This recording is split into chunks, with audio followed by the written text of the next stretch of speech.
সেই বিকেল ৫টার পর থেকে শুরু হওয়া তুমুল বৃষ্টি থামার রেশ মাত্র নিচ্ছে না। ভারী বর্ষণের ফলে বৈদ্যুতিক তার বিচ্ছিন্ন হয়ে পড়েছে চারপাশে। তবে এতে খুব একটা সমস্যা হচ্ছে না শান্তি মঞ্জিলে। চারপাশে আলো ছড়াছড়ি। বৃষ্টি তো বেশি হওয়ার দরুন আজ আর টিচার আসেনি ভূমিতে পড়াতে। যার খুশিতেই উপর নিচ টই টই করে ঘুরে বেড়াচ্ছে ভূমি।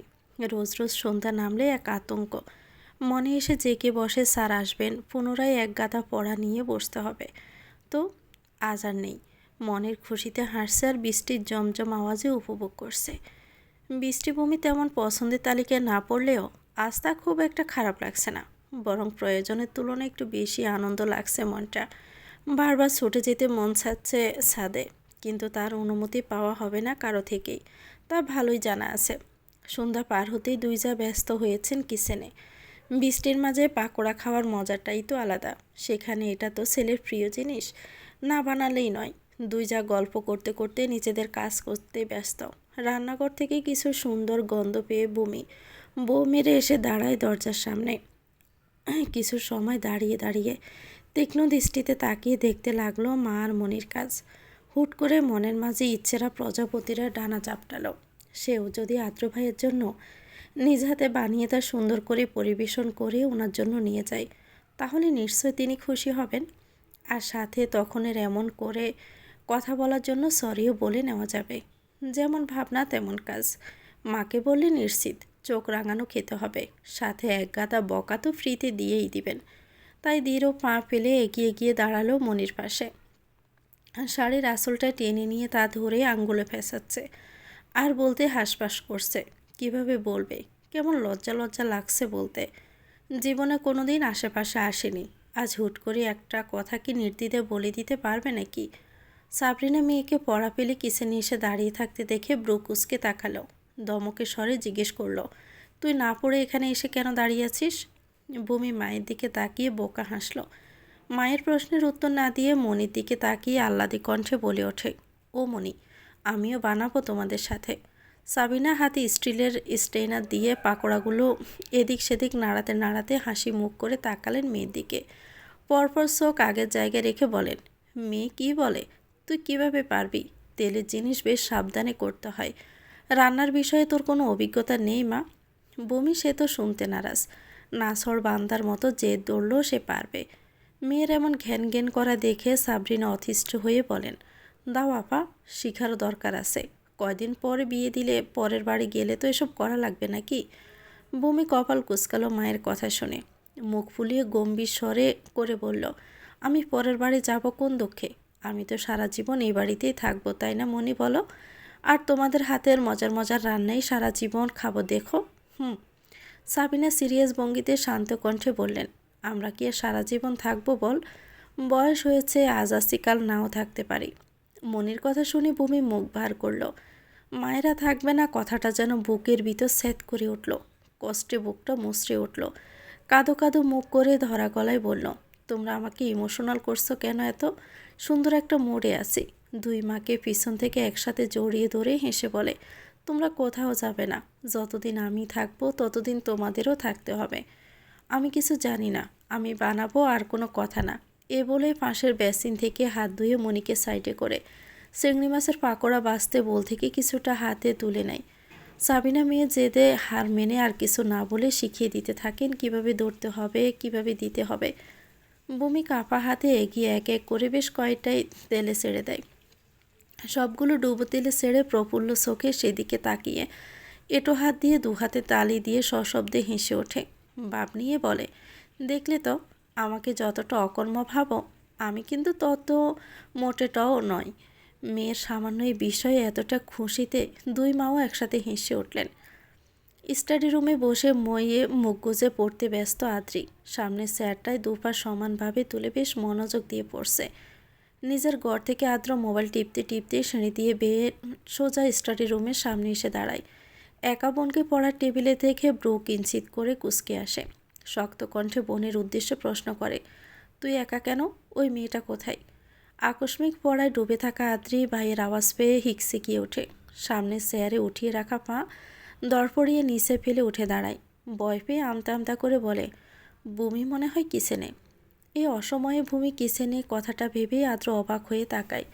মেজাজটা খারাপ হয়ে যায়, না পড়ে বেশি পাকনামোর জন্য। রেগে সোয়াল শক্ত করে সেদিকে পা বাড়াতে নিয়ে পুনরায় পিছন ফিরে বোনকে আদর্শের স্বরে বলে, হাত পা ছড়িয়ে ছিটিয়ে রেখে কি পড়ছিস? হ্যাঁ, সুন্দর করে বস, মনোযোগ দিয়ে পড়ায়। ভাইয়ের আদেশের স্বরে দেওয়া হুঁশিয়ারিতে আদ্রি হ্যাঁ সূচক মাথা নাড়ে। আদ্র দৃঢ় পায়ে এসে দাঁড়ায় কিচেনের সামনে। ভূমিকে দেখে কিছুটা কঠিন কর্কশ গলায় দমকে স্বরে বলে, এই মেয়ে, না পড়ে এখানে কি? ভাজাগুলো মাত্র স্ট্রেনারে তুলে নিচ্ছিল ভূমি। উপস্থিতির বিনা ইঙ্গিতে আকস্মিক আদ্রের রামদমকে কেঁপে ওঠে। ভূমির শরীর ভয় পেয়ে স্ট্রেনারটা ভাজাগুলো সমত কড়াইতে আসর পড়ে।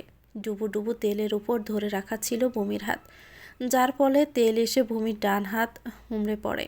গড়গড় করে ওঠা তেল ছিটকে হাতে পড়তে ভূমি আতঙ্কিত আর্তনাদে চিৎকার করে ওঠে। বাম হাতে পুড়ে যাওয়া ডান হাতটা চেপে ধরে চোখ মুখ খিচে বন্ধ করে সশব্দে কেঁদে ওঠে ভূমি। ভূমি চিৎকার সাথে কড়াইতে পড়া স্টিলের স্ট্রেনার আওয়াজ কানে আসতে আদ্রের হৃৎপিণ্ডটা থমকে যায়। শরীরে অদ্ভুত এক ভয় এসে ঝাঁকুনি দিয়ে ওঠে। হাত পাগুলো কেমন কম্পন দিয়ে উঠেছে যেন। শীতল হয়ে ওঠে মাত্র দেখানো ক্রোধ। মসৃত হতে হতে ব্রজোড়াটা পুনরায় ভারী আকার ধারণ করে। মন থেকে চাইতে লাগে তার ভাবনা যেন সত্যি না হয়। এখনও দরজার সামনে ঠায় দাঁড়িয়ে থেকে শীতল চাহনিতে সেদিকে তাকিয়ে ভীত বেজে আসা গলায় নিজের মায়ের উদ্দেশ্যে থেমে থেমে প্রশ্ন করে, মা, ওর হাত? ছেলের কথা শেষ হওয়ার আগেই সাবিনা আর্তনাদ করে ওঠে। কান্না জড়িত ধরে আসা গলায় চেঁচিয়ে বলে ওঠে, ও আদ্র, মেয়েটার হাতে তেল পড়ে ছিলে গেছে।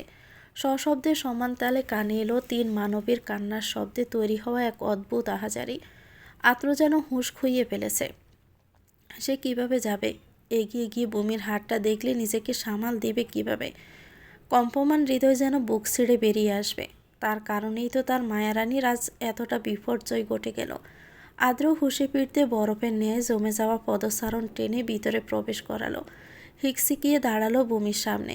চোখ পড়ল বমির হাতের দিকে। বেশ খানিকটা জায়গা পুড়ে সাদা হয়ে গিয়েছে। থরথর করে কেঁপে চলেছে বমির হাত। আদ্র নিজের হাত অবিরত কাঁদতে থাকা বমির কম্পয়মান বাহুতে রাখল। যা ছোঁয়া পেয়ে ছোট্ট হৃদয় যেন কষ্টের পাহাড় ভেঙে পড়ল। ঠোঁটজোড়া ঠকঠক করে কেঁপে উঠল দ্বিগুণ মাত্রায়। বমি তার অসহায় মুখশ্রীতে পাশে দাঁড়িয়ে থাকা মানুষটাকে নিজের যন্ত্রণার মাত্রাটা বোঝাতে চেষ্টা করল।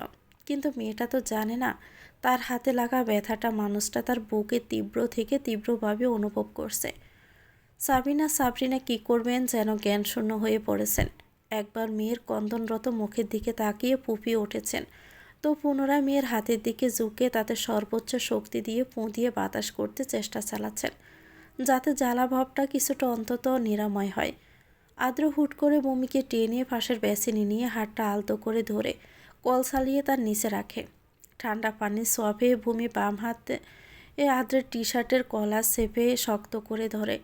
আদ্র নিজের ডান হাতে ভূমিকে আগলে ধরে রেখেছে।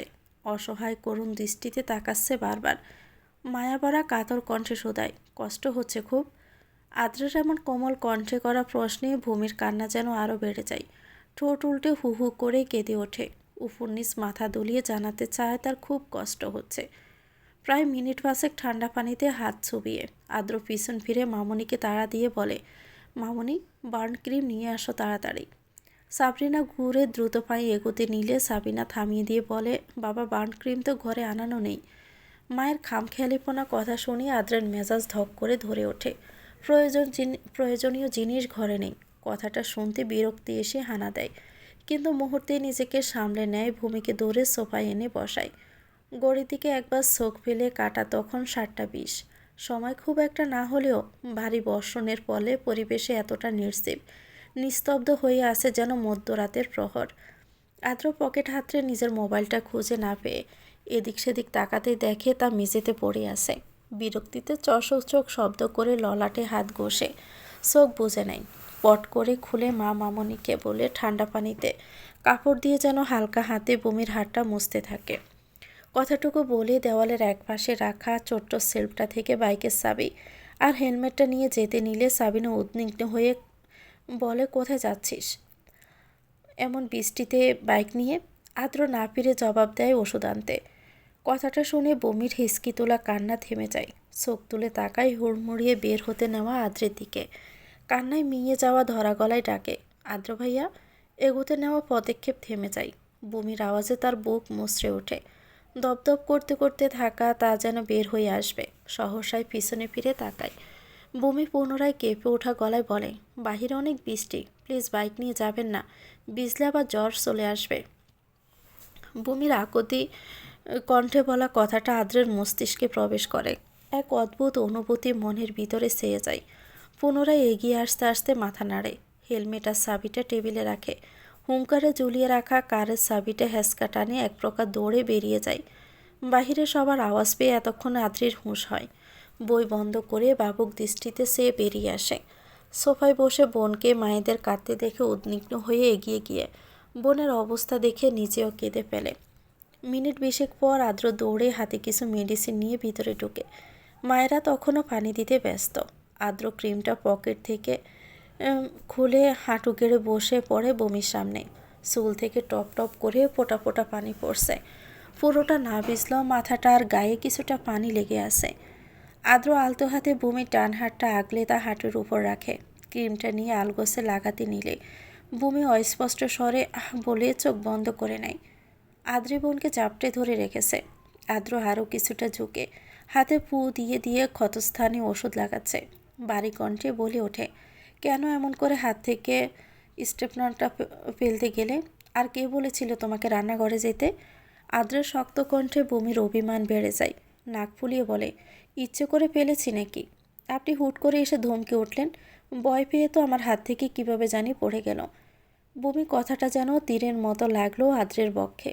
চোখ জোড়া আপনা আপনি বন্ধ হয়ে গেল। মস্তিষ্কে এক আকাশ রাগ জড়ো হয়ে গেল নিজের প্রতি। তার কারণ তার মায়া রানীকে আজ এতটা যন্ত্রণা সহ্য করতে হচ্ছে। সেই দায়ী এটার জন্য। হ্যাঁ, তারই সব দোষ। আর এই দোষের শাস্তি তো তাকে ভোগ করতেই হবে। রাত 10টা পেরিয়েছে। একে একে বাড়ি ফিরেছে সকল সদস্য। সাদাবো আজ তাড়াতাড়ি ফিরে এসেছে বৃষ্টিতে কাকভেজা হয়ে। সোফায় বসে আছে দুই ভাই। টিভি ছেড়ে খবরের চ্যানেল লাগিয়ে রেখেছেন আর পূর্ণ মনোযোগে খবর দেখছেন। দেশের আনাচে কানাচে কোথায় কি ঘটে যাচ্ছে। তবে প্রতিদিনের তুলনায় আজ মিস্টার আফজালের মেজাজখানা দেখতে বেশ সুবিধা ঠেকছে না। এর কারণটা জানা নেই গৃহিণীদের। মিসেস সাবিনা এসেছে পর্যন্ত 2-3 বার জানতে উদ্গ্রীব হলেও স্বামীর মুখ থেকে কিছুই উগলাতে পারেননি।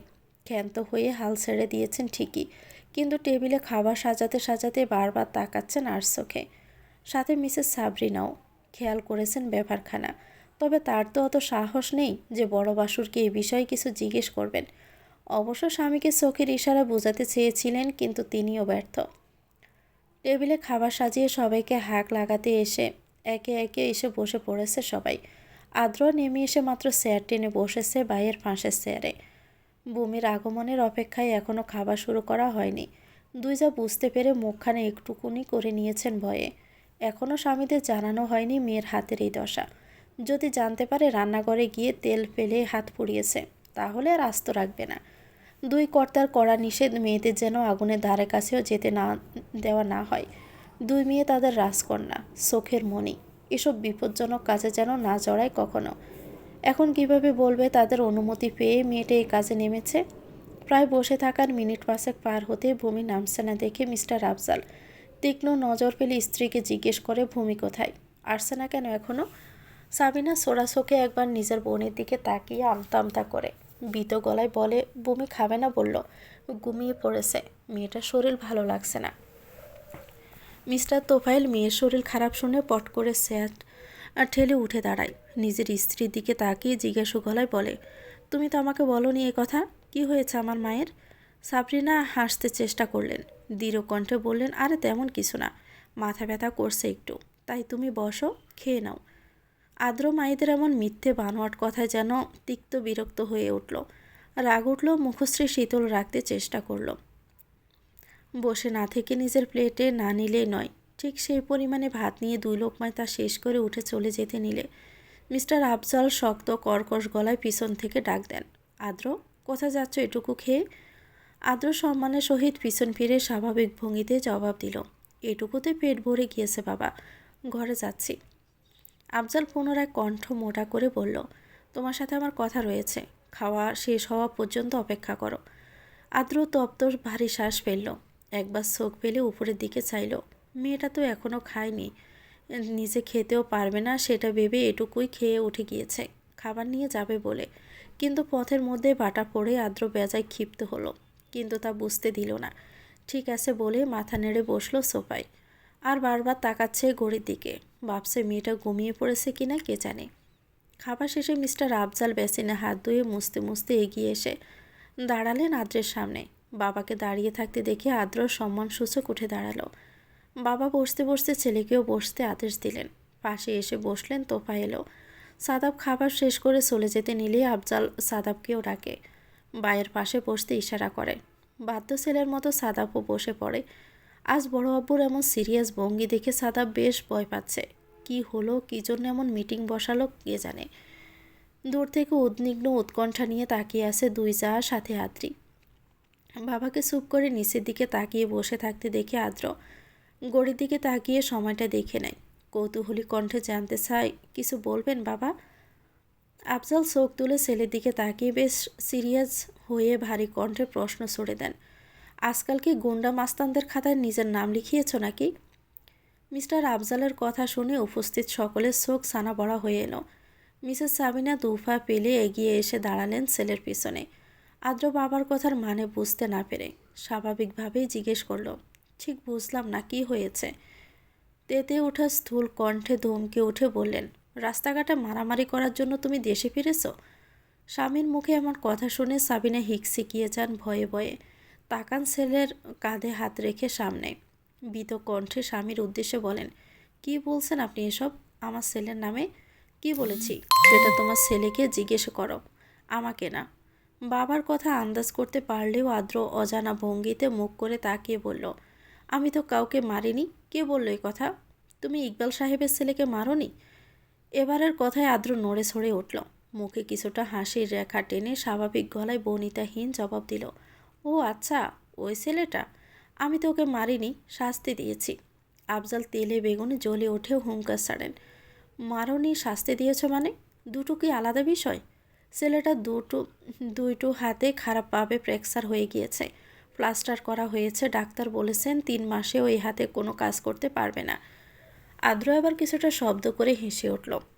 গা ছাড়া ভাব নিয়ে নিরপরাধী হয়ে বলে, ওর যতটুকু শাস্তি হওয়া উচিত ছিল তার অর্ধেকও তো দেইনি।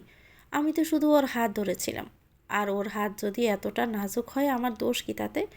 ছেলের এমন ভঙ্গিতে আফজাল যেন অবাক হয়ে গেলেন। এসেছে পর্যন্ত এতটা শান্ত চুপচাপ ভদ্র হয়ে থাকা ছেলে হুট করে এমন ভাবহীন বেপরোয়া কথাবার্তা বলছে। বেজায় ক্ষেপে চেঁচিয়ে উঠে দাঁড়াতে নিলেই তোফায়েল ভাইকে টেনে ধরে শান্ত করতে চেষ্টা করে। ভাই রেগে গেলে হুঁশ খুইয়ে ছেলেটাকে না আবার মেরে বসে। এ একই ঘটনা পুরো 17 বছর বাড়ি ছাড়া। এখন মারলে আর ফিরেও আসবে না। শান্ত কণ্ঠে ছেলেদের দিকে তাকিয়ে জিজ্ঞেস করে, বিনা কারণে কেন তোমরা ছেলেটাকে মারলে আদ্র? সাদাব সাদাব চোখ ছোট করে তাকিয়ে কিছু বলতে যাবে, তার আগেই আদ্র গা ছাড়া ভাব দেখিয়ে বলে ওঠে, কে বলল বিনা কারণে মেরেছি? ওই ছেলেটা। যেহেতু মিথ্যে অপবাদ দিয়েই দিয়েছে, তাহলে আর যতটুকু বাকি আছে সেগুলো ফ্র্যাকচার করে দিয়ে আসব। ছেলের কথায় ফুসফুস করে শ্বাস ফেলে বলে, আজ পুরো অফিসের মানুষের সামনে এই ছেলের বাপ এসে আমাদের নালিশ করে গেল, কথা শুনিয়ে গেল। তোমাদের কি ব্যাপারটা এত সহজ মনে হচ্ছে? আমার মান সম্মান ঠিক কোথায় গিয়ে দাঁড়িয়েছে বলো তো? সমস্যা নেই, 2 দিন পর সবাই ভুলে যাবে। যাকে কখনো দেখেনি তাকে নিয়ে করা নালিশ কেউ মনে রাখবে? টেনশন করবেন না। আফজল পরপর শ্বাস ফেলে নিজেকে শান্ত করতে চাইল। কঠিন গলায় প্রশ্ন করল, কেন মেরেছে তুমি ছেলেটাকে? ছেলেটা আমার হার্টবিট ছোঁয়ার চেষ্টা করেছিল। মানে? হার্টবিট কিভাবে ছোঁয়া যায়? কি বলছো, সহজ ভাষায় বলো। পাশ থেকে সাদা বাঘ বাড়িয়ে নরম কণ্ঠে বলে, বড় আপু, ছেলেটা ভাইয়ের সাথে বেয়াদবি করেছে। মারতে চেয়েছিল এই জন্য। সামান্য মারতে চেয়েছিল বলে তার হাত এভাবে ভেঙে ফেলবে? এটা কি সিনেমার ফাইটিং নাকি? আমার অনুপস্থিতিতে একটা ছোট পিঁপড়া যদি আমার কলিজায় ছোঁয়ার চেষ্টা করে, তাকে কেন, তার বংশ শুদ্ধ আমি শেষ করে দিব। সেখানে কোনো ছেলে? হা! আদ্র বিড়বিড় করে কথাটুকু বলে। উঠে দাঁড়াতে দাঁড়াতে বাবার দিকে মাথা নত করে শান্ত স্বরে বলে, বাবা আর কিছু বলবেন? না হলে আমি যাই।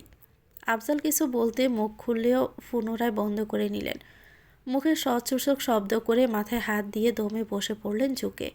পরপর নিজে নিজে চেঁচিয়ে ওঠেন, কি ভেবেছ তোমাকে কিছু বলবো না, যা ইচ্ছে তাই করবে, আর আমি ভয় পেয়ে সব মেনে নিব?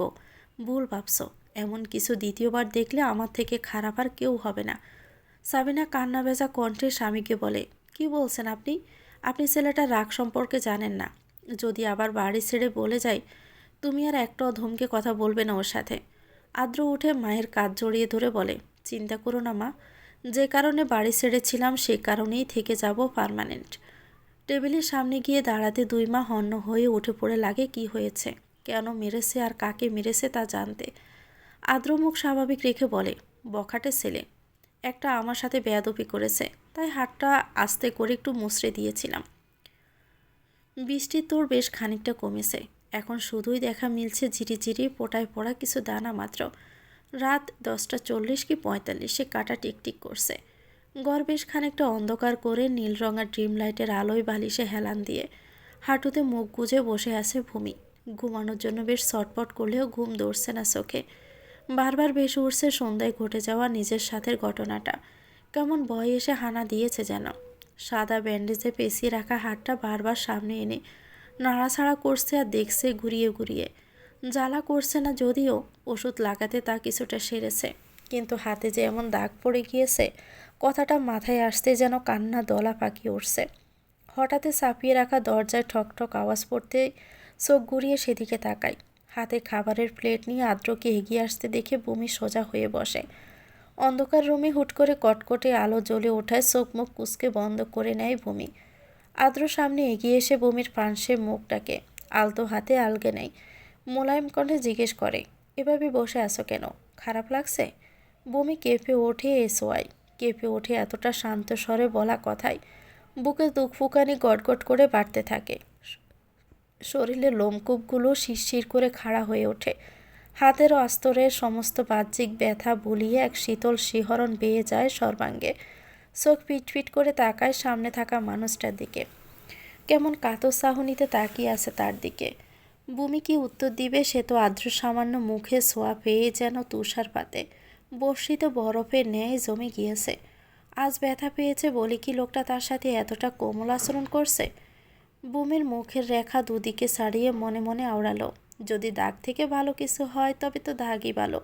আমার শরীরে পাওয়া সামান্য ব্যথার মাধ্যমে যদি আপনার ভালোবাসা পাই, তাহলে এ ব্যথা আমি প্রতিদিন পেতে চাই, সাথে পেতে চাই আপনার যত্ন, আপনার ভালোবাসা। এই মেয়ে, হা করো। ভাবনার মাঝে আদ্রের শক্ত পুরুষালী কণ্ঠ কানে প্রবেশ করতেই বমি সহজ হয়ে ওঠে। সোজা হয়ে তাকায় সামনে।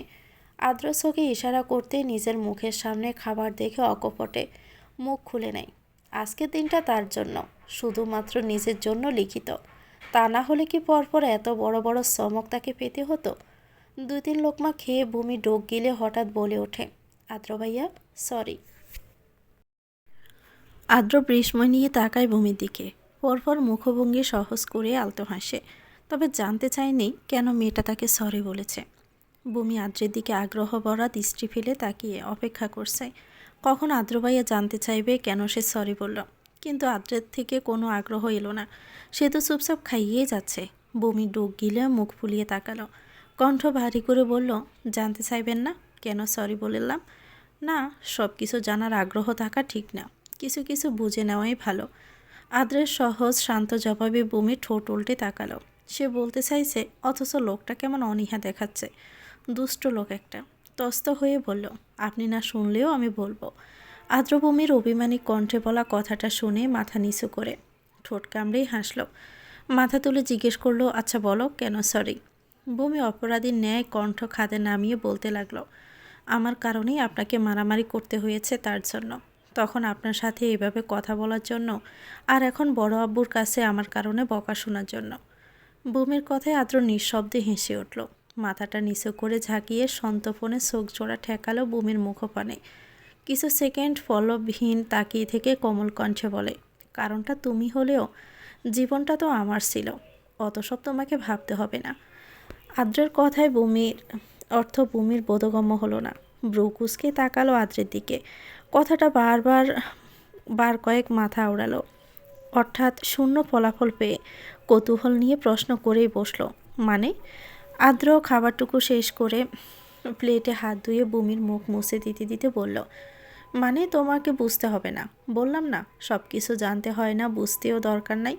এখন চুপচাপ ওষুধ খেয়ে শুয়ে পড়ো। ভূমি ভাবুক হয়ে রইল এখনও। আদ্র মুখের সামনে ওষুধ ধরাতে বাধ্য মেয়ের মতো তা মুখে পুরে নিয়ে পানি দিয়ে গিলে নিল। আদ্র ভূমির মাথায় আলতো করে হাত রেখে শুয়ে পড়তে বলে।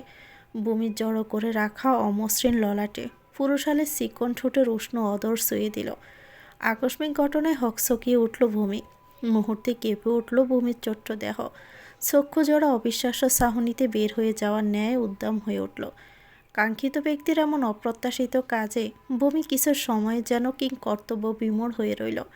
পরক্ষণে লজ্জায় জড়ো হওয়া মুখখানি নত করে নিচে রাখল। হস্ত তালু গিয়ে ঠেকল তুলতুলো মুখখানায়।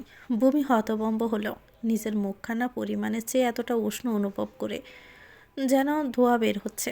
ভূমির অবস্থা বেগতিক, যা দেখে আদ্র মুখ টিপে টিপে হাসল। ভূমির মাথা থেকে নিজের হাত সরিয়ে পাশের টেবিলে রাখা প্লেট বাটি গুছিয়ে বেরিয়ে যেতে নিল। আদ্রকে যেতে দেখে চোখ তুলে ভূমি পট করে তাকালো সেদিকে। বুকটা সজোরে লাফাচ্ছে, যেন এক্ষুনি বেরিয়ে আসবে। হাত চাপালো বক্ষে, সজোরে চেপে ধরল নরম হাতে। আদ্র বের হতে নিলে পুনরায় পিছন ফিরে তাকিয়ে কিছুটা হাস্যকণ্ঠে বলল, বরফ লাগবে, এনে দেব? আদ্রের বিদ্রুপ করে বলা কথাটা ভূমির বুঝতে বাকি নেই। লোকটা মজা নিচ্ছে তার সাথে। ভূমি চোখ সরিয়ে শুয়ে পড়ল পিছন ফিরে। আদ্র শব্দ করে হেসে লাইটটা বন্ধ করে চলে গেল। ইস, কেমন লজ্জার কথা! একটা সুমোই তো খেলো, তাই বলে কি এমন হবে? কই, যখন লুকিয়ে ওনাকে দিয়েছি তখন তো আমার এমন হয়নি। তালুতে মুখ ডেকে ভূমি নিজের মনেই এসব ভাবছে আর লজ্জায় লাল নীল হচ্ছে। প্রথমবারের মতো কোনো পুরুষের ছোঁয়া পেয়ে কিশোরী মনের আবেগগুলো দপদপ করে হৃৎপিণ্ড ছিঁড়ে বেরিয়ে আসতে উদ্যত হয়ে উঠেছে যেন। পরক্ষণে মুখ থেকে হাত সরিয়ে ভাবতে লাগলো, আদ্র ভাইয়া আমাকে কিস করলো কেন? উনিও কি আমাকে ভালোবাসেন, নাকি অসুস্থ বলে বাই হিসাবে সহদর দেখাচ্ছেন? কিন্তু বমির মনে তো বাই হিসেবের কোনো জায়গা নেই। পরপর মাসি তাড়ানোর ভঙ্গিতে হাত নেড়ে হেসে বলল, দূর, উনি তোকে ভালোবাসে তাই দিয়েছেন। চাচাতো বোনকে কেউ কিস করে নাকি এমনি এমনি? কথাটা ভাবতে শরীর বেয়ে ঠান্ডা এক ভালো লাগার অনুভূতি চেয়ে গেল। মনটা আনন্দে নেচে গদে উঠল কথাটা ভেবে। খুশিতে লুটোপুটি খেতে লাগলো সারাটা বিছানা জুড়ে। চোখ বুঝলে হারাচ্ছে কল্পনার জগতে। মনের মাঝে ভালো খারাপ লজ্জায় মাখা শত শত কল্পনারা ঢানা চাপটাচ্ছে। বারবার মনে হচ্ছে কেমন অনুভূতি, ভালোবাসার মানুষ ছুঁয়ে দিলে কি এমনটা হয়? আজ আর তার ঘুম হবে না, সব ঘুম চুরি করে নিয়ে গেল লোকটা, তাও একটা কিসের সাথে। সময় ঘূর্ণায়মান, কেটে গেছে বেশ কিছুদিন। ব্যস্ততার মাঝে কাটছেই সকলের জীবন। আদ্রের নিত্যদিনের কাজ, রোজ সকালে যাওয়া, বিকেলে ক্লান্ত ভারী শরীর নিয়ে বাড়ি ফেরা। সাদাবু তুমুল ব্যস্ত নিজের পার্টি অফিস নিয়ে। রাজনৈতিক কাজ হেলাফেলা করা তো যায় না। সভাপতিত্বে নিজেকে উপস্থাপন করতে হলে সকল দায়িত্ব নিষ্ঠার সাথে পালন করে যেতে হবে। সকালে বের হলে কখন সন্ধ্যায়, আবার কখনো ফিরিয়ে যায় রাত 12টা। দুপুরটা বাহিরেই কাটিয়ে দেয়, কেবল শুক্রবার ব্যতীত। বাড়ির দুই কর্তাও নিজেদের অফিসের কাজে কাজে। এদিকে হুড় করে এগিয়ে এলো ভূমিদের এইচএসসি পরীক্ষা। আর মাত্র একটা রাত পেরোনোর অপেক্ষা। এতদিন বেশ আরাম আয়েসে দিন কাটালেও এখন পড়তে পড়তে নাকানি সুবানি খাওয়ার মতো অবস্থা দু বোনের। সকালে কোচিং, বিকেলে টিউশন, আর রাতে আদ্রের রামধমকের সাথে কাটছে সময়। দুদণ্ড জিরানোর কোনো ফুরসত মিলছে না যেন। আদ্র সাপ বাণী পাশ করতে না পারলে কঠিন শাস্তি। আর ভূমি কখনো চায় না আদ্রের সামনে নিজের ছোট নাকটাকে কাটতে। তাকে পাশ করতে হবে, যেভাবেই হোক করেই দেখাবে। নিজেকে আদ্র ভাইয়ের যোগ্য করে তুলতে হবে, যাতে বড় করে কেউ কখনো বলতে না পারে আদ্রের বউ এইচএসসি ফেল। কথাটা ভেবেই ভূমি নিজেকে ত্যস্ত করে ফেলে। সেই মুহূর্তে পড়তে বসবে, কিন্তু বই হাতে দৌড়লেই তো মাথা খালি। বমির পড়ে যাওয়া হাত এখনও বেশ খানিকটা সেরে উঠেছে। কলম ধরতে বা লিখতে পারছে ঠিকভাবেই, কিন্তু খাবারটুকু নিজ হাতে দৌড়ে খাওয়া হয় না এখনও। কখনো মায়েদের হাতে, কখনো ভাইদের, আবার কখনো বোনের হাতে খাওয়া হয়। ইচ্ছে করে বমির এই ফন্দি, যাতে আদ্রের হাতেও খেতে পারে, কিছু সময় একান্তে কাটাতে পারে। এতে যেন স্বাদ হাতে পাওয়ার মতো আনন্দ কাজ করে মেয়েটার মাঝে। আদ্র যখন সামনে বসিয়ে খাইয়ে দেয়, মেয়েটা তখন ড্যাব ড্যাব করে তাকিয়ে থাকে কেবল। কত শতবার বোঝানোর চেষ্টা চালালো নিজের মনের কথা, কিন্তু পাষাণ লোকটার মাঝে কখনোই কোনো ভাবগতি হয় না। হয়তো বুঝেও না বোঝার মতো ভান করে থাকে। এতে বেজায় অসন্তুষ্ট ভূমি। সময় সন্ধ্যা পেরিয়েছে বহুক্ষণ আগেই। রাতের দ্বিপ্রহর গুটগুটে আঁধারে চেয়ে আছে চারিপাশ। টানা 8 দিন বৃষ্টি পেরিয়ে আজ আকাশে থালার মতো চাঁদ উদিত হয়েছে। সাথে চকচক করছে অজস্র জলমলে তারা। তারা ব্যতীত চাঁদের সৌন্দর্য যেমন অসম্পূর্ণ, আদ্র ভাইয়া ব্যতীত ভূমির জীবনও তেমন অসম্পূর্ণ নিঃস্ব। দুটো সংমিশ্রণে দুই জাহানের সৌন্দর্য। পড়ায় মুখ গুজে বসে থাকা ভূমি বইয়ের পাকে চোখ বেজিয়ে কালো গ্লাসে জানালা বেদ করে আসা 4টার দিকে তাকিয়ে এসব ভাবছে আর আনমনে হেসে উঠছে। পাশে বসে বসে খাতায় চক করছে আদ্রি। কিছু সময় হলো স্যার বিদায় নিয়েছেন আজকের মতো। পুরো 2.5 ঘন্টা যুদ্ধ করার পর গিয়েছেন। এখন তো একটু করে রেস্ট করা দরকার। কিন্তু নিদ্রয় আদ্র ভাইয়া তা মানলেন না। পুনরায় কড়া করে বলে গেলেন যাতে বই ফেলে এক চুলো না নড়ে কেউ। প্রথম দিনেই পড়েছে আইসিটি পরীক্ষা। অসম্ভব ক্ষিপ্ত ভূমির মেজাজ। কিছুই তো পারে না যতক্ষণ স্যার বোঝায় এসব বাইনারি অকটেল কোডিং, ততক্ষণ পড়াগুলো মনের বেশ গভীরে ঢোকে। কিন্তু স্যার যেতেই সব হাওয়ায় মিলিয়ে যায়। রাতের খাবারের সাথে চিবিয়ে খেয়ে ফেলে। কি এক জ্বালা! এত স্বল্প বুদ্ধিকে কেবল তাকেই দিয়েছে আল্লাহ তাআলা। তাও কি করার, বই সামনে ধরে বসে আছে আর মাঝে মাঝে মনের সুপ্ত প্রেমটা জাগিয়ে মেয়েটা হেসে উঠছে। এটাও তো জীবনের সবচেয়ে বড় একটা অংশ নাকি? হুট করে বাজখায় ধমকে কেঁপে ওঠে বমি। আনমনা হয়ে বসে থাকায় ধমকে দৌড় পড়িয়ে হাত থেকে বইখানা মার্বেল ফ্লোরে পড়ে গড়াগড়ি খেতে লাগলো। বমি বুকে থুতু দিয়ে চোখ উপরে তুলে তাকাতেই ডোক গিলল। আদ্র বেজায় রেগে তার দিকে চক্ষু লাল করে তাকিয়ে আছে। দাঁত কিড়মিড় করছে, তা ওনার সোয়াল দেখে বেশ আন্দাজ করা যাচ্ছে। আদ্রের এমন করে তাকানোর অর্থ খুঁজতে ভূমি ভাবনায় পড়েই হিসাব করতে লাগলো। কি করেছে সে বুঝে উঠল না। বোকা হাসতে চেষ্টা করে চোখ পিটপিট করে জিজ্ঞেস করলো, জি ভাইয়া, ওখানে কি কোনো ফানি সিন চলছে? ক্ষিপ্ত কণ্ঠে জানালার দিকে হাত ইশারা করে প্রশ্ন করলো। বমি বুঝলো সে যে বসে বসে হাসছিল তা দেখে ফেলেছে। বয়ে নিজের চেয়ার ছেড়ে কিছুটা দূরে গিয়ে দাঁড়িয়ে মাথা দুলিয়ে না জানালো, তাহলে হাসছিলে কেন না পড়ে? আমি তোমাদের পড়তে বললাম না? জি ভাইয়া, আসলে বই তোলো, বসো নিজের জায়গায়। আর একবার যদি দেখেছি বিনা কারণে হাসতে, থাপড়ে কিন্তু দাঁত ছাড়া করে ফেলবো। তখন হাসো যত মন চায়। ভাইয়ের কথায় পাশে বসে থাকা আদ্রি ফিক করে হেসে ওঠে। ভূমি চোখ গরম করে তাকায় বোনের দিকে। কিড়মির করে বলে, তোকে তো পরে দেখে নিচ্ছি। তোর ভাইয়ের এমন করার প্রতিশোধ তোর উপর চলবে ফাজি। কাঁপা কাঁপা পায়ে এগিয়ে এসে অসহায় মুখ করে বই তুলে গা ঘেঁষে বসে পড়ে চেয়ারে। চোখ তুলে তাকিয়ে একবার পরখ করে আদ্রের মুখভঙ্গি। না, এখন কিছুটা স্বাভাবিক। ভূমি ফোঁস করে একটা নিঃশ্বাস টেনে মিনমিন করে বলে, ভাইয়া কি পড়বো? আমার মাথায় কি লেখা আছে তা পড়ো, স্টপিট। আদ্র অতিষ্ঠ হওয়া কণ্ঠে কথাটা বলে এগিয়ে যায় চেয়ার আনতে। ভূমি গালে হাত ঠেকিয়ে ঘোর লাগা কণ্ঠে বিড়বিড় করে, তা তো সে কবে থেকে পড়তে আমি এক পায়ে খাড়া হয়ে আছি। আপনি তো সুযোগই দিচ্ছেন না। এই ছোট্ট মস্তিষ্কে কি আর ভেজালপূর্ণ জিনিস সহজে ধরা পড়ে? কি বললে? আদ্রের শক্ত কণ্ঠের প্রশ্নে ভূমির মুখ ঠেকানো হাতখানা টুপ করে নিচে পড়ে যায়। সোরা চোখ করে থতমত হয়ে বলে, না না, কিছু না। বেশ ভোরে ঘুম ভেঙেছে আজ। নিজ বিছানায় আড়ষ্ট হয়ে বসে আছে ভূমি, পাশেই আদ্রি। দুবোন একসাথেই ঘুমিয়েছে। পরীক্ষার চিন্তায় ঘুমিয়েছে বললে ভুল হবে। সারা রাত এপাশ ওপাশ করেছে ভূমি, নিজেও ঘুমায়নি, বেচারি আদ্রিকেও দুদণ্ড চোখ বোঝার সুযোগ দেয়নি। মেয়েটার চোখ লেগে আসতে এটা সেটা বলে পট করে ঘুম ভাঙিয়ে দেয়। আদ্রি বেজায় বিরক্ত হয়, কপাল চাপড়ে বিড়বিড় করতে থাকে, কেন যে তোর সাথে আজ থাকতে এলাম, আর জীবনেও নাম নিব না। এ বোর হতেই মেয়েটার চোখ দুটো খানিকটা লেগে এসেছে, কিন্তু ভূমির তাও হয়নি। সারা রাত জেগে এখন ধ্যানমগ্ন হয়ে বসে আছে, হাত পা ভাঁজ করে। চোখ জোড়া নিবো নিবো করছে, নিজের উপর বিতিষ্ঠ হয়ে উঠেছে। এমন হলে কিভাবে সে পরীক্ষায় বসবে? সকাল 8টা পেরোতেই সাবরিনা হাঁক ছেড়ে ডাকছেন বারবার মেয়েদের, জলদি এসে নাস্তা করে নিতে। আজ 2 কর্তা অফিস যায়নি মেয়েদের পরীক্ষার জন্য, দোয়া দিয়েই তবেই যাবেন। মিসেস সাবরিনা মেয়েদের হাঁক ছাড়তে ছাড়তে হয়রান, কিন্তু তাদের কোনো নামগন্ধ নেই। অতিষ্ঠ হয়ে সিঁড়ি ভেঙে উপরে উঠে এলেন। মেয়ের ঘরের সামনে এসে দরজা খোলা পেয়ে ভিতরে প্রবেশ করতেই দেখলেন ভূমি রেডি হচ্ছে। বেজায় রাগ হলো, এতক্ষণ ডেকে ডেকে যে গলা শুকিয়ে নিচ্ছেন এই মেয়ে শুনেও জবাব দিচ্ছিল না। অন্যদিন হলে নিশ্চিত মাথায় দোগা লাগিয়ে দিতেন, কিন্তু আজ মেজাজ দেখালেন না, বরং সহদয় দেখিয়ে নরম কণ্ঠে জিজ্ঞেস করলেন, কখন উঠলি মা? আমি তো ভাবলাম এখনও ঘুমাচ্ছিস, ডাকছি জবাব দিচ্ছিস না। ভূমি মাথায় হিসাব করতে করতে তাকালো মায়ের দিকে। মেয়ের এমন শুকনো নেতিয়ে যাওয়া করুণ চাহনি দেখে হকচকালেন তিনি। দুপায়ে এগিয়ে মায়ের মাথায় হাত রেখে উদ্বিগ্ন হয়ে জানতে চাইলেন, এ কি রে ভূমি, চেহারার এই দশা কেন? তুই কি সারা রাত ঘুমাসনি? ভূমি ঠোঁট উল্টে দুদিকে মাথা দুলিয়ে না জানান দিল। সাবরিনা মেয়ের বিষয়টা বুঝতে পেরে আলতো হেসে মেয়েকে আগলে কোমল কণ্ঠে বলেন, পাগলি মেয়ে, এত ভয় পেতে হয় নাকি? মনে সাহস রাখ, ইনশাল্লাহ তুই পারবি। বেশি ভয় পাস না, টেনশন করলে যা পড়েছিস তাও কিন্তু ভুলে যাবি। রেডি হয়ে মা মেয়ে একসাথে নিচে নেমে আসে। পরপর আদ্রিও নেমেছে।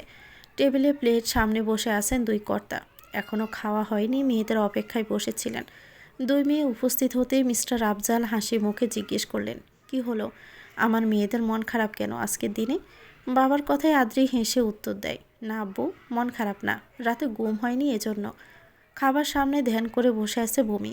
খাবারের একটা দানাও যেন গলা দিয়ে নামছে না। ভয়, নার্ভাসনেস এক হয়ে হাত পা যেন থরথর করে কেঁপে উঠছে। কিভাবে খাবে? পেট কেমন গুড়গুড় করছে, যেন মনে হচ্ছে পরীক্ষা দিতে না অগ্নি পরীক্ষা দিতে যাচ্ছে।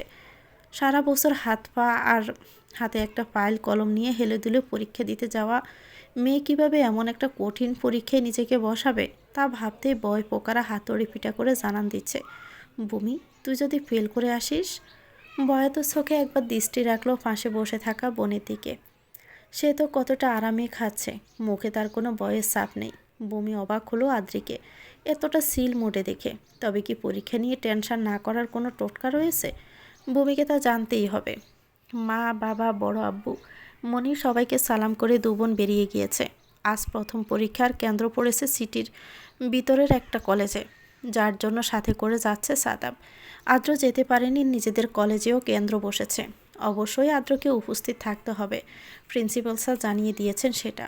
ভূমি বেশ করে চেয়েছিল যেন আদ্র ভাইয়ার সাথে আসে, কিন্তু যখন শুনেছে আদ্র যেতে পারবে না, ভূমির তখন বেশ মন খারাপ হয়েছিল।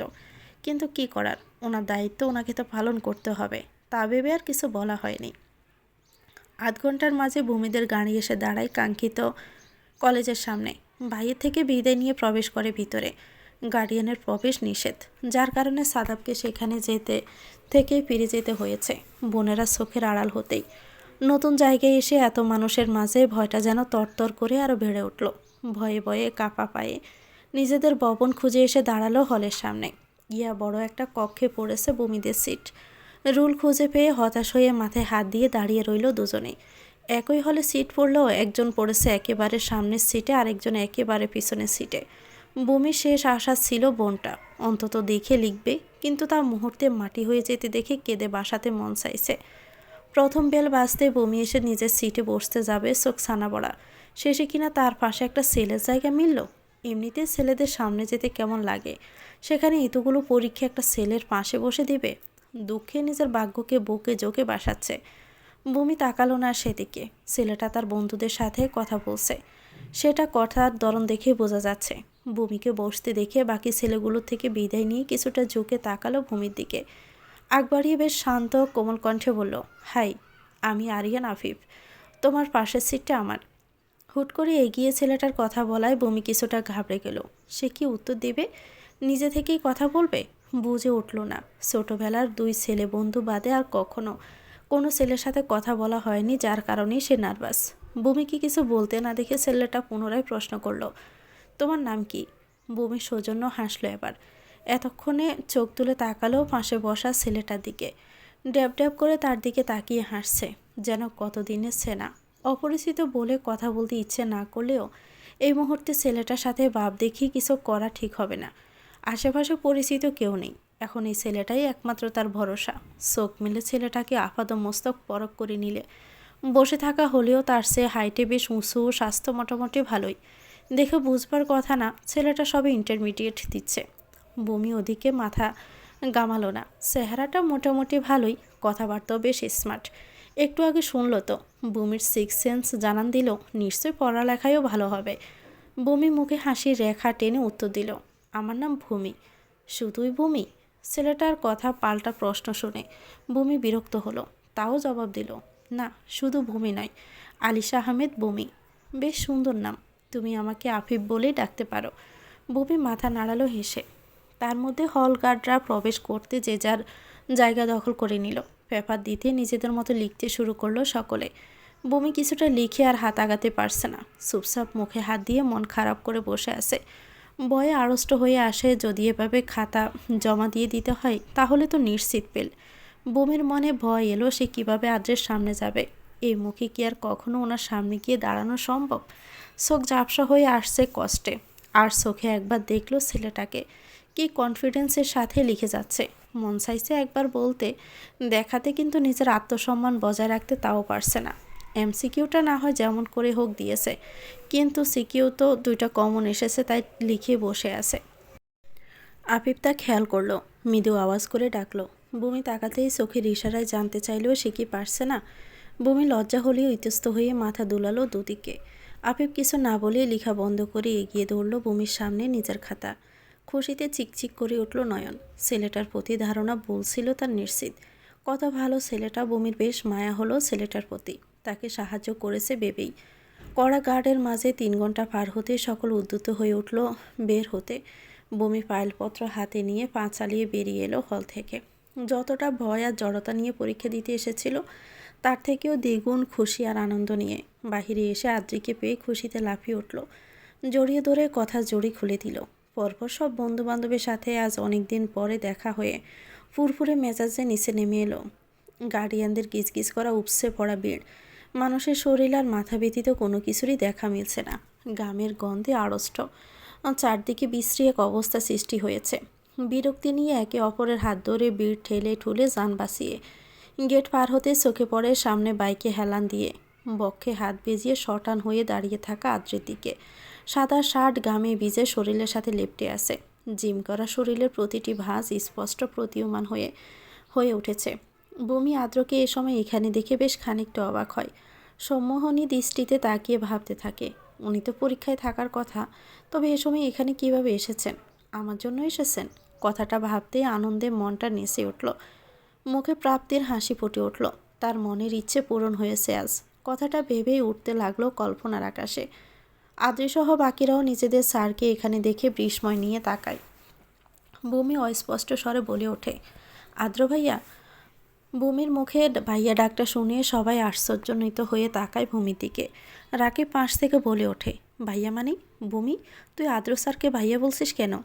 সাহনি সামনেই কিছুটা দূরে দাঁড়িয়ে থাকা আদ্রের দিকে ফেলে স্বাভাবিক গলায় উত্তর দেয়, উনি আমার বড় আব্বুর ছেলে, আদ্রের ভাই।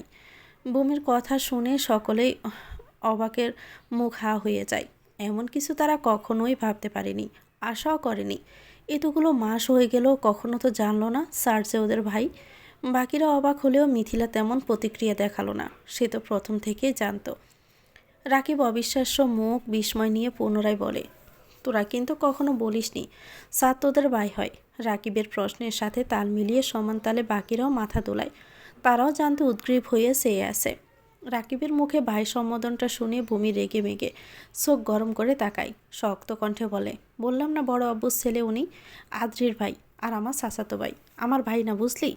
রাকিব কাঁদ উছিয়ে বলল, একই তো হলো, ভাই আর চাচাতো ভাই।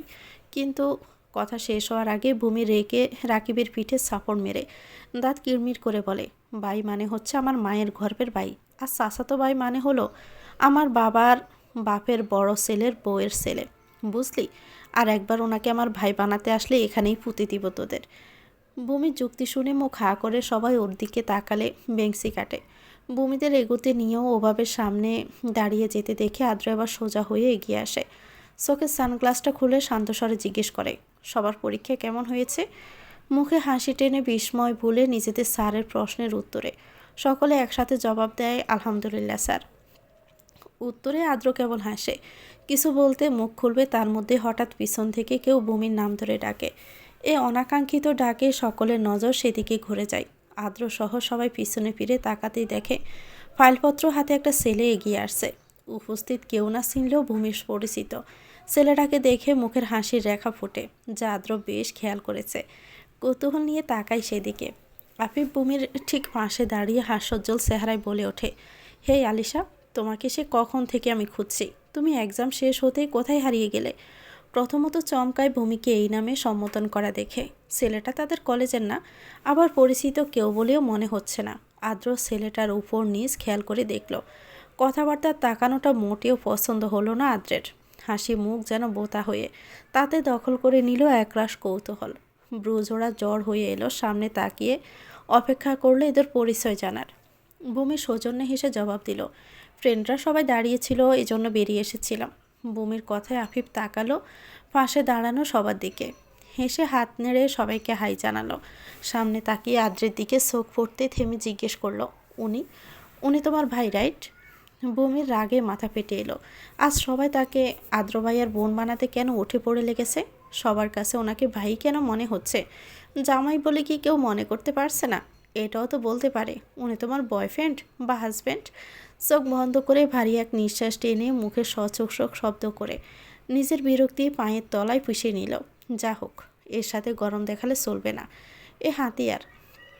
ভূমি কিছুটা শক্ত কণ্ঠে জবাব দিল, না, উনি আমার কাজিন, ভাই নয়। এমন করে দেওয়া উত্তরে ভূমির কণ্ঠে বেশ বিরক্ত ফুটে উঠেছে, তার সকলের বেশ বোধগম্য হলো। আদ্রি পাশ থেকে মুখ টিপে টিপে হাসছে বোনের অবস্থা দেখে। নিজের গাড়ি আসতে আফিফ বিদায় জানালো, আলিশা সি ইউ। পরপর সবার দিকে বাই বলে আদ্রকে সালাম দিয়ে চলে গেল। আফিফের যাওয়ার দিকে থেকে চোখ সরিয়ে বমিতা ঠেকালো সামনে দাঁড়ানো আদ্রের দিকে। সে এখনও একইভাবে ফুলানো বক্ষে হস্তে জড়ো করে সন্তর্পণে জায়গা দিয়ে তার দিকেই তাকিয়ে আছে।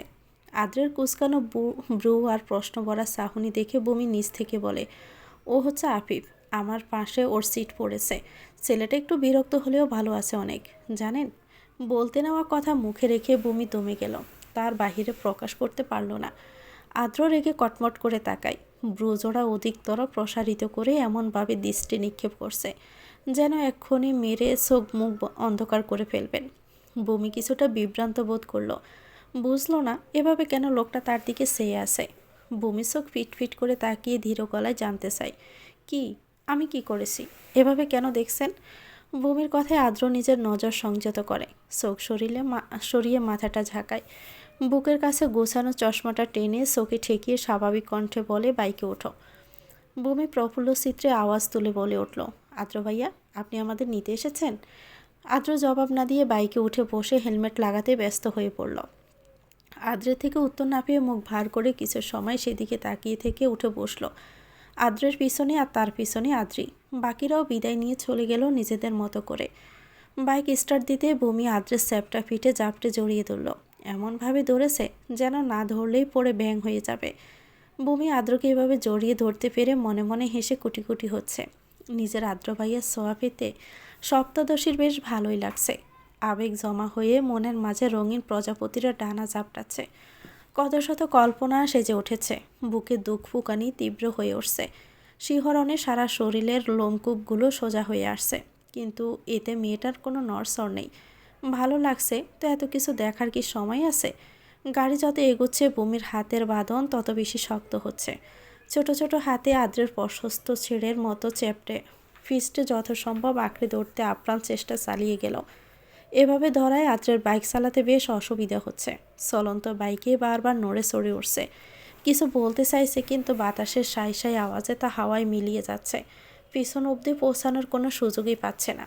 ভূমি হুট করে নিজের ক্লান্ত ভারী মাথাটা এলিয়ে দেয় আদ্রের মসৃণ ঘামে জবজব হয়ে ওঠা পিঠে। এতে ভূমির কোনো মাথা ব্যথা নেই, ভালোবাসার মানুষের সঙ্গে উপভোগ করছে, এটাই সবচেয়ে বড় কথা। চোখ বন্ধ করে নিলেও সন্তর্পণে হুট করে মাঝ রাস্তায় বেগ কষে বাইকটা থামতে ভূমির কল্পনা সেট করে দৌড় পড়িয়ে উঠে মেরুদণ্ড সোজা করে তাকায় আদ্রের দিকে।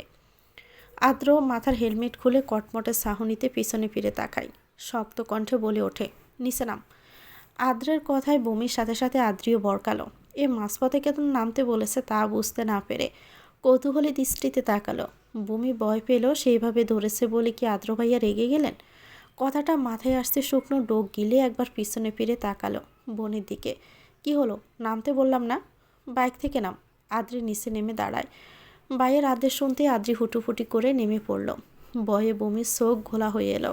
হাতের বাঁধন ছুটালো আদ্রের স্যাপটা পিঠ থেকে, কেঁপে উঠে বেজে বেজে বলল, ভাইয়া সরি, আমি আসলে। মেন রোডের পাশ ঘেঁষে যাওয়া বিরাট বড় একটি পুকুর। এটাকে পুকুর বলা হয়তো ভুল হচ্ছে। স্বচ্ছ পানি যেন কাচের মতো দেখায় পরিষ্কার। চারপাশে শক্ত জালে বেড়া দেওয়া, আর কিনারা ঘেঁষানো সারি সারি বিরাট আকার সব গাছপালা। এই কটকটে দুপুরে রোদে যেখানে গেমে নিয়ে জুবুথুবু হয়ে পড়ার কথা, সেখানে দেখা মিলছে এক মনোরম পরিবেশের। শীতল বাতাস বয়ে যাচ্ছে আশেপাশে, ছায়ায় পরিপূর্ণ স্থান। কিছুটা দূরে দূরে কয়েকটা বেঞ্চ বিছিয়ে রাখা, হয়তো রোদে পোড়া ক্লান্ত ভারী মানুষদের একটু স্বস্তি দেওয়ার প্রয়াস, কিংবা কপোতিদের একান্ত সময় কাটানোর স্থান। বমি চোখ বলিয়ে মুগ্ধ দৃষ্টিতে পরখ করছে, নিজের শরীরটা চারিপাশে ঘুরছে। প্রফুল্ল নয়নে উপভোগ করছে তা। সমস্ত ক্লান্তি যেন নিমেষেই দূর হয়ে গেছে। আশেপাশে মানুষদের কোনো আনাগোনা নেই, হয়তো দুপুর বলে সকলে যে যার জায়গায় বিশ্রাম নিতে জিরোতেই ব্যস্ত। বমির চোখ পড়ে রাস্তার অপর পাশে বিশাল কৃষ্ণচূড়া গাছটার দিকে। ফুলের সমাহার নেই, তবে যে কটা আছে তা জোরে পড়ে আছে পিচডালা ছায়ায় মাখানো রাস্তায়। তার নিচে এক মাঝবয়সী লোক ফুচকার ঠেলা নিয়ে দাঁড়িয়ে আছেন। বমি কিছুটা সময় পরিবেশটা পর্যবেক্ষণ করে মনোরম দৃষ্টিতে তাকায় পিছনে বক্ষে হাত বেঁধে দাঁড়িয়ে থাকা আদ্রের দিকে। তার নজর ভূমির পৃষ্ঠে নিবদ্ধ ছিল, হয়তো বমি তাকাতেই যেন লুকাতে চাইল। হুট করে নামিয়ে অন্যদিকে রাখলো। বমি প্রফুল্ল নয়নে তাকিয়ে বলে উঠল, ভাইয়া জায়গাটা কত সুন্দর, কেমন মন ভালো করার মতো হাওয়া। আদ্র জবাব দিল না, কেবল হাসলো। ফাঁস ঘেঁষে টুনটুন করে আওয়াজ তুলে চলে যাচ্ছে আইসক্রিমওয়ালা। আদ্র কিছু একটা ভেবে ডাক লাগালো, এ মামা এদিকে আসো। এমন অপরিচিত জায়গায় আদ্র কাকে মামা বলে ডাকছে তা ভেবেই বমি নিজের চোখ রাখলো সেদিকে। ব্রু কুচকালো, এত অল্প বয়সী ছেলে, বয়সে আদ্রেরও ছোট হবে, তাহলে মামা বলে ডাকছে কেন? বমির মস্তিষ্কে একটা প্রশ্ন সবসময় এসে ফিরে গেল, কিন্তু কখনো হিসাব মিলাতে পারল না যে ছেলেরা ছোট বড় ভাই কাকা সবাইকে মামা বলেই কেন ডাকে। ভাবনার মাঝে ততক্ষণে আইসক্রিমওয়ালা নিজের ভ্যান এনে দাঁড় করালো তাদের সামনে। ছেলেটা হেসে জিজ্ঞেস করলো, জি মামা বলেন, কোন ফ্লেভারে নেবেন? আদ্র বনির দিকে তাকিয়ে জিজ্ঞেস করলো, কোনটা খাবি নে? আদ্রি এগিয়ে নিজের পছন্দের আইসক্রিমটা নিয়ে তার পলেপটা খুলে খেতে লাগলো। বমি নিল না। বমিকে এভাবে দাঁড়িয়ে থাকতে দেখে আদ্র জিজ্ঞাসু কণ্ঠে বলল, তুমি নিচ্ছ না কেন? বমি আদ্রের দিকে তাকিয়ে বোকা হাসলো। দূরে হাতের ইশারা করে ফুচকার ব্যানটা দেখিয়ে বলল, আমি এখন আইসক্রিম খাবো না, ওই দেখুন ফুচকা খাবো। বমির হাতের দিকে লক্ষ্য করে আদ্র আদ্রি দুজনেই তাকালো সেদিকে। রাস্তার অপর পাশে একটি ভ্যান, তাতে বড় বড় করে লেখা ভাই ভাই ফুচকা। পাশের টেবিলে ছাউনির নিচে দুই কপতি বসে খুনসুটি করে খাচ্ছে। বমি মুগ্ধ হয়ে এসব দেখছে আর নিজেদের কল্পনা করছে সে আর আদ্র ভাইয়াও কোনো একদিন এভাবে খেতে আসবে। এমন একটা জনমানবহীন দুপুরে একা বসে খাবে, একে অপরকে খাইয়ে দিবে, ভালোবাসায় মাখা আলাপ করবে, আর হাত ধরেই হাঁটবে। এ মন মাতানো পরিবেশ, শীতল হাওয়া উপভোগ করবে। বমির ভাবনার মাঝে আদ্র গুরু গম্ভীর কণ্ঠে বলে ওঠে, এই দুপুরবেলা তুমি এসব আনহেলদি জিনিস খাবে? মাথা খারাপ হয়েছে? কিছু হবে না, আমার অভ্যেস আছে খাওয়ার, চলুন না ওখানে। বমি আকৃতি স্বরে কথাটা বলে ড্যাব ড্যাব করে তাকায়। আদ্র কিছু সময় বমির মুখের দিকে সে তস্ত হয়ে বলে, দরকার নেই, আইসক্রিম খাও। বমি মন খারাপ করে উল্টে উল্টে চোখ পিটপিট করে তাকায় আদ্রের শার্টের ফোল্ড করে কোনোই অবধি। তুলে রাখা হাতটা দু আঙ্গুলে আঁকড়ে নরম করুণ কণ্ঠে বলে, ভাইয়া প্লিজ চলুন না, প্লিজ। আদ্র চোখ বন্ধ করে মুখে সচোষক আওয়াজ ছাড়ল। পকেট হাতড়ে ওয়ালেট বের করে একটা 100 টাকার নোট বাড়িয়ে দিল ছেলেটাকে। ছেলেটা নিজের পর্যাপ্ত টাকা রেখে বাকি টাকা আদ্রের দিকে বাড়িয়ে দিল, কিন্তু তা আদ্র নিল না। শান্ত কণ্ঠে বলল, ওটা তুমি রাখো।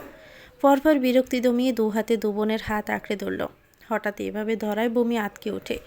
অবাক হয়ে তাকালো আদ্রের ধরে রাখা হাতটার দিকে। কতটা দায়িত্বের সাথে ধরে রেখেছে, যেন ছেড়ে দিলে কোনো বিপর্যয় ঘটে যাবে। বমি আরেক দফা মোহিত হলো যেন লোকটার প্রতি। মুখ জুড়ে একরাশ মুগ্ধতার মোহজাল ছেয়ে গেল। হঠাৎই আদ্রের টানা ঝাড়ি শুনে গোর কেটে গেল। ডান পাশ থেকে সাই সাই করে ছুটে আসছে ঘাড়ে। বমি অন্যমনা হয়ে থাকায় তা খেয়ালই করেনি। হুঁশ ফিরতে আদ্রের লম্বা কদমের সাথে নিজের ছোট ছোট পদক্ষেপ যথাসম্ভব বড় করে ফেলে সমানতালে দৌড়ে বেরিয়ে এলো। মাঝবয়সী লোকটা নিজের কাঁধে ঝোলানো গামছায় হাত থেকে টেনে টেবিলটা মুছে দিতে দিতে সম্মানের সহিত হেসে বলল, স্যার বসেন, কি খাবেন আপনারা? একটু আগেই একই বেঞ্চে দুজন বসেছিল, টেবিলও পরিষ্কার, তাও লোকটা টেবিল মুছে দিল যেন কত ময়লা। যুক্তিটা ভূমির মাথায় খেলা করলো, কিন্তু আর বিষয়টা না ভেবে বসে পড়ল। লম্বা চৌকোনা টেবিলের এক পাশে আদ্রি, বমি আর তার অপর পাশে চেয়ারে বসে আছে আদ্র।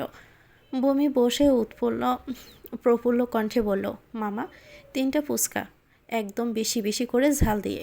কথাটা বলে জিভে বেশি আসা জলটুকু মুখে ডুব গিলে নিল। লোকটা ঠিক আছে বলে চলে যেতে নিলে আদ্র ইশারায় দাঁড়াতে বলল। বমির দিকে ব্রু জড়ো করে বলে, 3টা কার জন্য? ওমা কেন? আমাদের 3জনের 3টা। ফার্স্ট থেকে আদ্রি বলে, আমি খাবো না বাবু, তুই খা। আদ্র ভূমিকা আর কিছু না বলে লোকটাকে 2টা ফুচকা দিতে বলে।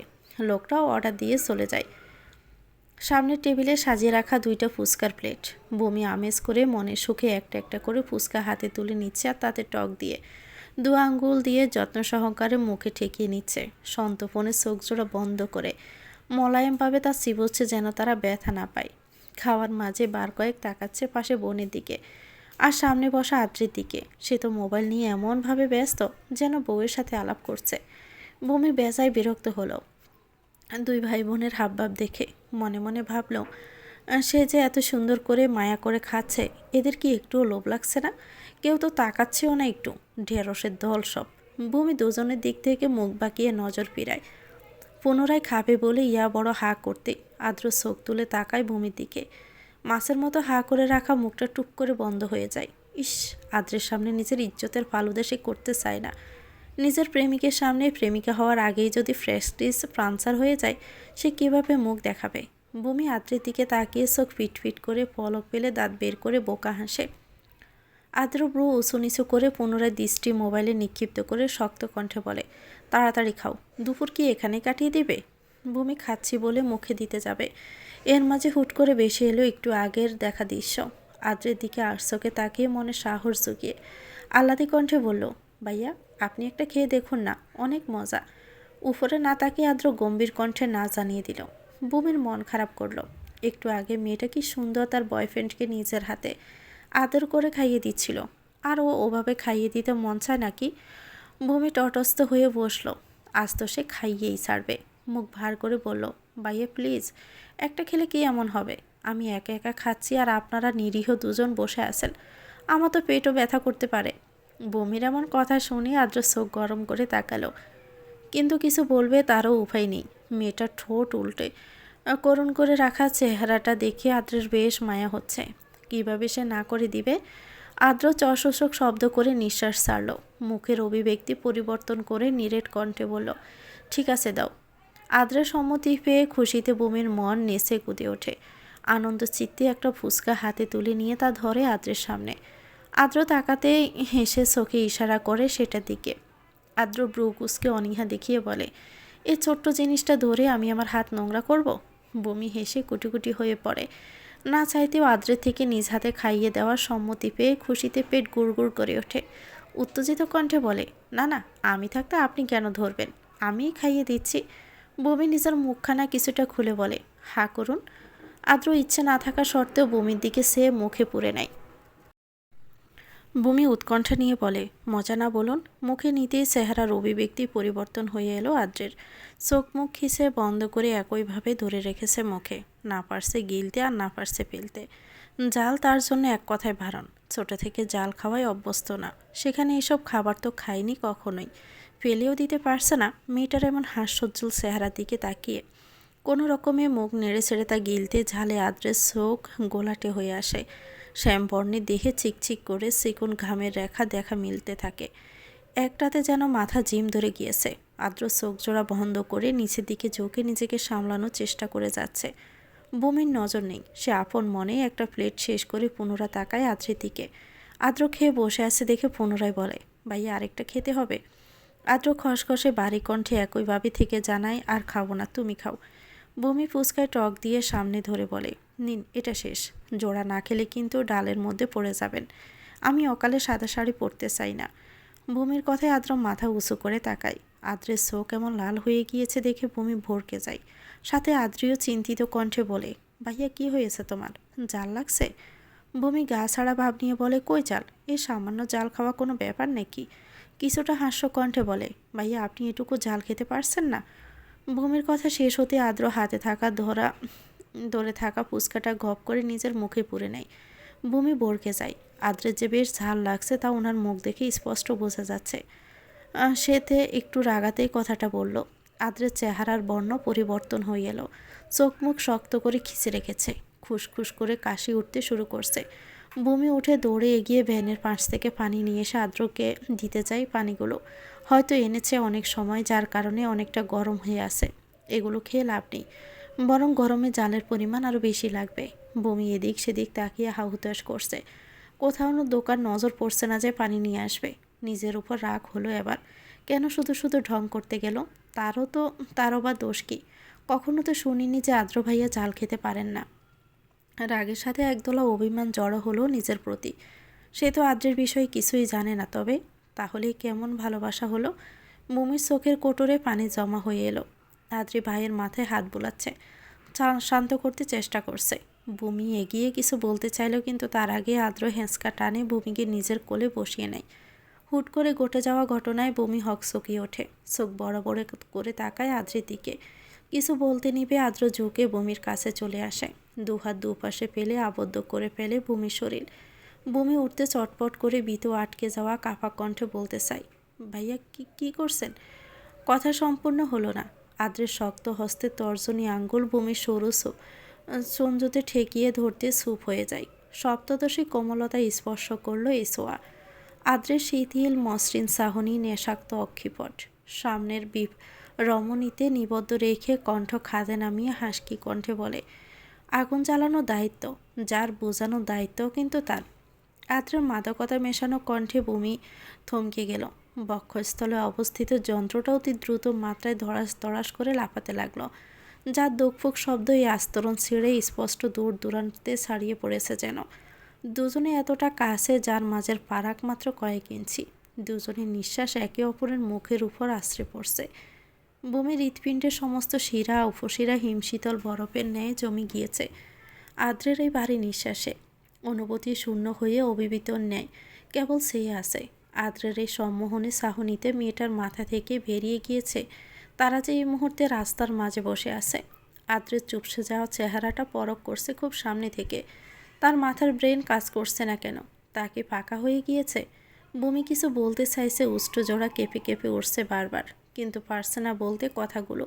গলায় এসে দলা পাকিয়ে যাচ্ছে। আদ্র ঠোঁটের কোণ দুদিকে ছাড়িয়ে মোহনীয় দৃষ্টিতে কেবল দেখে যাচ্ছে তার মায়ারানী দৃষ্ট। একটু আগে ভারী জালের সাথে করে ওঠা যুদ্ধ মুহূর্তে পরাজিত হয়েছে মেয়েটার মায়ার কাছে, দুই তীক্ষ্ণ তীরের কাছে। এটাই তবে তার সকল সমস্যার অস্ত্র। আদ্রের চোখ জোড়া ঘুরছে। ঘোলাটে এক নেশায় বুমির চেহারার সমস্ত অঙ্গ সেকেন্ড পর্যবেক্ষণ করে নিচ্ছে। মেয়েটার ঘামে চিকচিক করা সরু নাক, লাল আবায় ধারণ করা দুগাল, থরথর করে কেঁপে ওঠা উষ্ট্রজোড়া, আর একযোগে ধ্যান করে রাখা পল্লবহীন নেশার চেয়েও বেশি নেশালো অক্ষিপট। আদ্রের বেহায়া নজর সরানো দায়। মন চাইছে আজ নিজের সৎ হওয়ার জড়িটা খুলে না হয় একটু খারাপ কাজ কোলেই পেলক। দুজনের হুঁশ নেই তারা যে এই মুহূর্তে রাস্তার মাঝে বসে আছে। হয়তো আশেপাশে লোকজনের আনাগোনা নেই, কিন্তু পিছনে ফুচকা মামা, তার পাশে আদ্রি দাঁড়িয়ে বুধ দেখার ন্যায় চোখ করে তাকিয়ে আছে। প্রায় মিনিট তিনেক একইভাবে দুজনে বসে আছে। কারো কোনো নড়চড় নেই, যেন স্ট্যাচু বনে গিয়েছে। আদ্রি যে গিয়ে কিছু বলবে তাও পারছে না। বড় ভাইয়ের রোমান্সের মাঝে ছোট বোন গিয়ে হাত ঢোকাবে, জিনিসটা ভেবে আদ্রি দূরে সরে অন্য পাশ ফিরে তাকিয়ে আছে। হঠাৎই সরু কণ্ঠের কোনো পুরুষালী আওয়াজ ভেসে আসে। গলা খাকিয়ে লোকটা বলে ওঠে, আমি যদি ভুল না করি এটা নিশ্চয়ই পাবলিক প্লেস, রাইট? জোরালো আওয়াজে স্তম্ভিত ফিরে দুজনের। ভূমি নিজের ধ্যান ফিরাতে লজ্জায় নুইয়ে পড়ে, চোখ সরায় আদ্রের থেকে। আদ্র নিজেও বুঝে নেয় সে যে এত সময় এভাবে বসে আছে। সে তো কেবল নিজের মনোযোগ ডিস্ট্রিক্ট করার জন্য ভূমিকে টেনে নিজের কাছে এনেছিল। আদ্রের গম্ভীর মুখে এভাবে কিছুটা লজ্জার আভাস দেখা মিলে। নিজের নজর সংযত করে হাতের বাঁধন আলগা করে তাকায় সামনে। ছেলেটা নিজের বক্ষে হাত গুজে ব্রু কুঁচকে ভারী কণ্ঠে বলে ওঠে, আমি কি জানতে পারি এখানে কি হচ্ছে? এটা কি পাবলিক প্লেস নাকি রোমান্স করার পার্ক? লোকটার এমন ধাসের কথা শুনে বমি চোখ তুলে পট করে তাকালো। সামনে লম্বা চড়া এক সুদর্শন পুরুষকে দেখে আটকে ওঠে। নিজেদের পরীক্ষার সেই স্যারকে দেখে ভয় পেয়ে হুড়মুড়িয়ে উঠে দাঁড়ায়। ভয়ে আড়ষ্ট হয়ে গপ করে আদ্রির হাত চেপে ধরে। সেও ভীষণ অবাক হয় ওনাকে এখানে দেখতে পেয়ে। আদ্র নড়ে চড়ে উঠে মুখের ভাব শক্ত করে বলে, সেটা কি জানাটা অতটা জরুরি? অবশ্যই জরুরি। I can't believe Mister Adrian Ahmed আদ্র রাস্তায় বসে এভাবে পিচ্ছি একটা মেয়ের সাথে লোকটা কথাটুকু বলে নাক সিটকে মুখ ফিরায় অন্যদিকে। আদ্র সোয়াল শক্ত করে এগিয়ে লোকটার ঘাড়ে নিজের শক্ত হাত আবদ্ধ করে বলে, তোরে বিশ্বাস করতে কেউ তো বলেনি শালা, কোথা থেকে এসেছিস এই সময়ে? শালা বলছিস কেন? দুলাভাই বল। আর তুই আমার বউ। আর ছেলেটার এটুকু কথা শুনে আদ্র ঘাড় আরও কিছুটা জোরালোভাবে চেপে ধরে। দমক দিয়ে বলে, তোকে নিষেধ করছি না যখন তখন এই কথা বলবি না। দোস্ত সরি স্যার, ব্যথা পাচ্ছি। এভাবে পিচ্ছি দুইটা মেয়ের সামনে ইজ্জতের রফা দফা করে দিচ্ছিস কেন? আদ্র লোকটাকে ছাড়তে দুজনে হেসে জড়িয়ে ধরে। এদিকে বমি আদ্রি অবাক হয়ে মুখ হা করে চেয়ে আসে। সব কিছুই যেন তাদের মাথার উপর দিয়ে উড়ে গেল। আদ্র ভাই এই লোকটাকে কীভাবে চেনে? আবার বলছে শালা না দুলাভাই। ঘটনার পরিপ্রেক্ষি জানতে উদ্গ্রীব হয়ে আগ্রহ নিয়ে তাকিয়ে আছে। ভূমিদের এভাবে তাকিয়ে থাকতে দেখে আদ্র নিজে থেকে বলে, ও শাহরিয়াত আমার ফ্রেন্ড, আমরা বাহিরে একসাথে লেখাপড়া করেছি। তোমাদের যেখানে কেন্দ্র পড়েছে ওই কলেজে জয়েন করেছে কিছুদিন আগে। ভূমিদের দিকে ইশারা করে শাহরিয়াতের উদ্দেশ্যে বলে, ওকে তো চিনিস, আমার বোন আদ্রি। আর ও। শাহরিয়াত আদ্রকে হাতের ইশারায় থামিয়ে দিয়ে দুজনের দিকে গুরুগম্ভীর দৃষ্টিতে তাকিয়ে বলে, ও হচ্ছে আমার একমাত্র ভাবি, আই মিন ভূমি, রাইট? অপরিচিত একটা মানুষের মুখে প্রথমবারের মতো ভাবি ডাকটা শুনে ভূমির বুকটা চলাৎ করে ওঠে।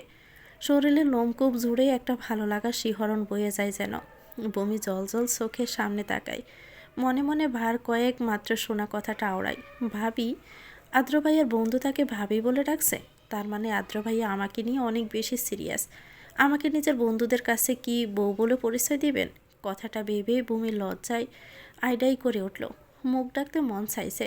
পরীক্ষার হলে করা সকল অবিচার ভুলে আদ্র ভাইয়ের বন্ধুর প্রতি মনের মাঝে ধারণ করা সব ভুলগুলো সরিয়ে মুহূর্তে মনে মনে পৃথিবীর সবচেয়ে ভালো মানুষের উপাধি ছুড়ে দিতে মন চাইল।